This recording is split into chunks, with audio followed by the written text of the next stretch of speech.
ওমানের উত্তর আল বাতিনা অঞ্চলে কয়েকজন ব্যক্তি প্রকাশ্যে বিশৃঙ্খলা সৃষ্টি এবং ঝামেলা করার অভিযোগে গ্রেপ্তার হয়েছেন। রয়্যাল ওমান পুলিশ জানায়, কিছু লোক মুখ ঢেকে রাস্তায় গোলমাল করছিল এবং তাদের মধ্যে ঝগড়া শুরু হয়, যার ফলে একজন আহত হন। এ ঘটনায় আশেপাশের মানুষ আতঙ্কিত হয়ে পড়েন এবং রাস্তায় যান চলাচলেও সমস্যা তৈরি হয়।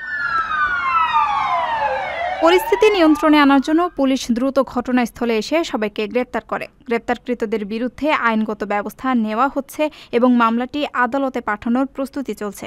পুলিশ পরিস্থিতি শান্ত রাখতে কার্যকর ব্যবস্থা গ্রহণ করেছে।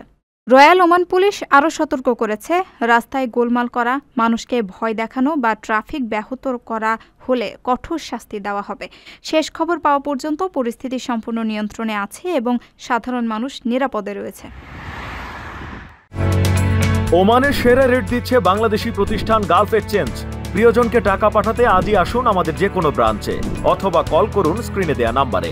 গালফ এক্সচেঞ্জ, বাংলাদেশিদের প্রিয় এক্সচেঞ্জ।